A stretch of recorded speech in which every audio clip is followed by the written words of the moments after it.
안녕하세요. 개발한 약사입니다. 오늘은 개발자 또는 엔지니어 아니면 과학자가 사회 문제를 해결할 수 있다 또는 해결해야만 한다 라는 내용으로 좀 얘기를 해볼까 합니다.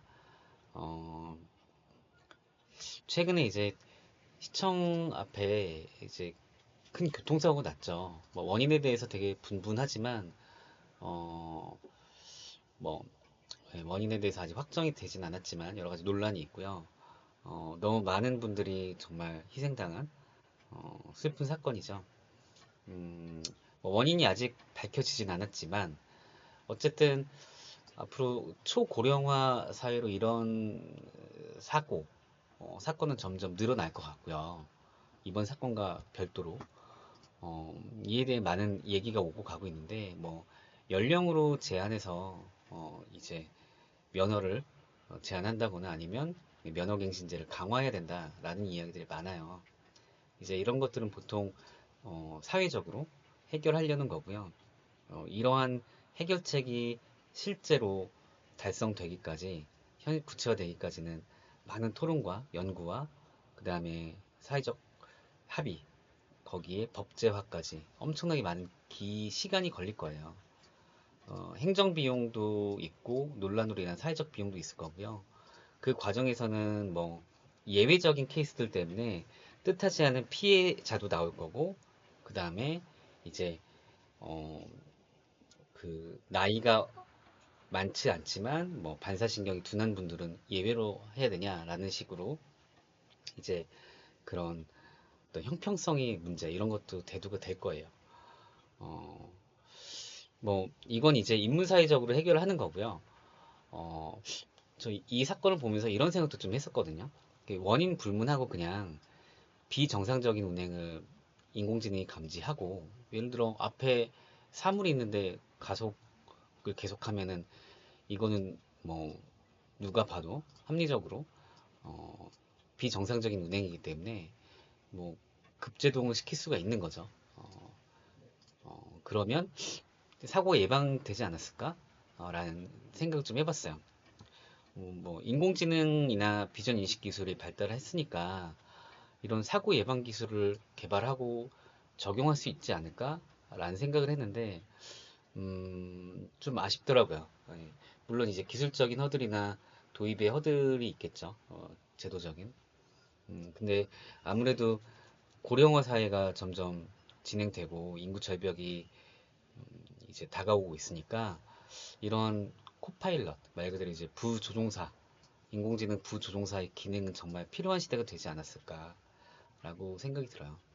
이건 그냥 사고 예방 명분이 또 되게 중요하지만 초고령화 사회이기 때문에 당연히 시장성도 있고 개발한 개발자나 개발 회사는 큰 소득을 얻을 수 있는 그런 시장성 있는 기술이지 않을까라는 생각이 들었고요. 뭐 이런 상상을 좀 했던 거예요.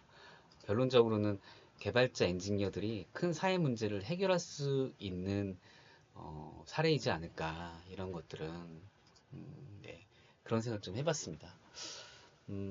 좀 다른 방법으로 좀 접근해 보면 제가 지금 40대 중반이 넘어서 이제 후반인데 그동안 좀 똑똑한 사람들이 너무 사소한 일에 매진하는 거를 많이 봤어요. 이제 뭐 아무도 보지 않는 보고 문서를 만든다거나 아니면 너무 소소한 문제에 강박적으로 매달린다거나 아니면 갑을 관계에서 내가 훨씬 전문가인데 갑의 비정상적인 요구사항을 주로 심리적인 만족을 위해서 이러이러한 쓰지도 않을 뭐 시안들을 만든다거나 이런 되게 무의미한 것에 똑똑한 사람들의 인생, 시간, 열정을 소진하는 걸 너무 많이 봤거든요. 음, 뭐 이런 경우는 본인이 잘 알죠. 이러다 현타가 오는 게 주로 그런 거예요. 뭐 근데 여기 이제 하나의 반전이 있죠. 근데 요즘은 인공지능의 발달로 누구나 너무나 일을 잘하고 똑똑해지고 저희 전에 영상에 댓글에서도 나왔지만 초능력 수준의 능력을 갖췄다라고 말할 정도가 됐어요. 인공지능으로 인해 뇌의 확장이 일어난 거죠. 그래서 이렇게 똑똑한 사람들은 더 큰 문제를 해결할 수 있는데 누구나 똑똑해졌으니까 어, 좀 개발자들 스스로 너무 자기를 작게 평가하지 말고 큰 문제에 좀 매진해 봐도 되지 않을까라는 생각이 좀 들었어요. 뭐 이거와 관련해서 이제 얘기를 더 하자면 큰 문제를 풀면 명예뿐만이 아니라 큰 보상이 따르죠. 경제적인 보상이 확실히 따라오죠.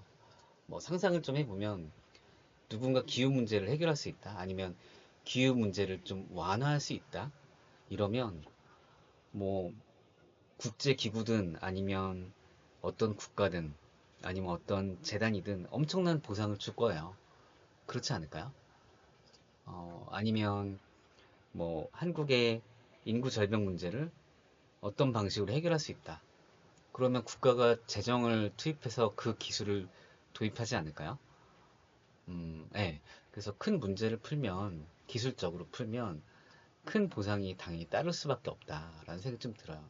이거 관련해서 제가 항상 마음에 새기는 말이 있는데, 캐시노트, 한국신용데이터의 김동우 대표님이 이제 유튜브에서 하신 말씀이에요.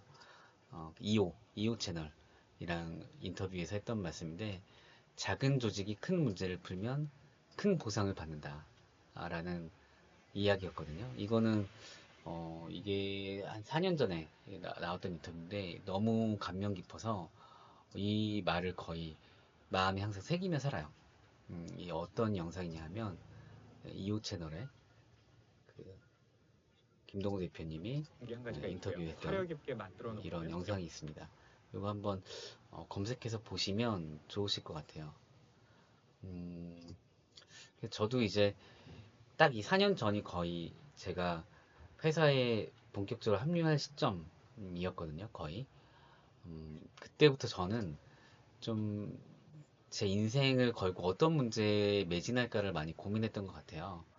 그래서 저희가 항상 하는 얘기가 궁극적으로 생명을 지키고 질병과 싸운다 라는 건데, 이건 진짜 그냥 멋지게 하려는 얘기가 아니고, 이 정도의 스케일 있는 문제를 해결하고 싶다라는, 음, 좀, 어, 뭐 인생 깃발과 같은 거죠.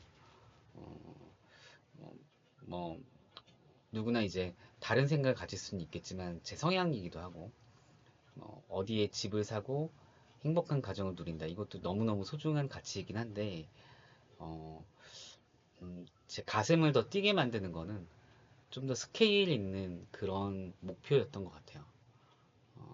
그래서 지금 회사를 차리고 회사를 합류하고 그리고 회사에서 늦은 나이지만 계속 코딩이랑 인공지능이랑 뭐 이렇게 연구하고 그 다음에 로우 레벨의 기술들을 계속 파는 이유는 결국은 궁극적으로 이런 생명, 질병과의 싸움을 생각하고 있기 때문이거든요. 작게는 이제 한국의 인구 절벽, 고령화 문제를 어떻게든 해결해야 된다. 이건 정말 심각한 문제이기도 하고, 그리고 해결하면 큰 보상이 따를 거기 때문에, 이건 정말 해결하고 싶다라는 생각을 좀 하고 있어요. 음, 지금은 일단은 그 IT 쪽, 데이터, IT, 그리고 인공지능 응용 기술 쪽으로 초점을 맞추고 있지만, 뭐 한 10년 아니면 5년 아니면 더 짧을 수도 있어요. 한 3년 후에는 오가노이드나 의수, 의족 이런 쪽으로 또 많이 공부를 해볼까 합니다. 뭐 대학원을 갈 수도 있고 투자를 받아서 연구소를 차릴 수도 있고 뭐 여러 가지 방법이 있겠죠. 음, 좀 너무 비극적인 사건으로 시작해서 약간 톤이 다운이 되는데 어, 결론이 이거예요. 그 개발자, 엔지니어들이 큰 문제를 해결할 수 있다. 그리고 여러분들 대부분이 똑똑하고 사실은 그리고 심지어 누구나 똑똑해지는 그런 시대이기 때문에 큰 보상을 바라고 또는 뭐 명예까지 생각하면서 큰 문제에 한번 매진해 볼 가치가 있다라는 겁니다. 물론 이제 작은 문제에 매진한다고 그 분의 어떤 가치가 낮아지거나 아니면 시간이 무의미하진 않아요. 이거는 진짜 그냥 개인 성향인 거죠. MBTI처럼 너 P냐 아니면 너 S냐 N이냐 너 T냐 아니냐 뭐 이런 거랑 비슷한 거예요. 예, 저는 그냥 그렇게 생각하고 있고요. 그랬을 때 뭐 엄두가 그냥 하고 싶은데 그냥 엄두가 안 나서 또는 아 나는 그냥 개발자인데 이런 큰 문제는 뭐 정치인이나 아니면 철학자들이 하는 거지 개발자는 큰 문제를 해결하지 않아 라고 생각을 하시거나 아니면 뭐 큰 문제를 해결하고 싶지만 나의 역량은 좀 엄두가 안 나 라고 생각하셨던 분들한테 좀 힘을 드리려고 이런 얘기를 했습니다. 개발자들이 잘 풀 수 있는 문제가 있고요. 그리고 이제는 누구나 똑똑해진 시대가 됐기 때문에 큰 문제를 한번 생각해 볼 만하다. 예, 이런 말씀을 드리고 싶었어요. 네, 감사합니다.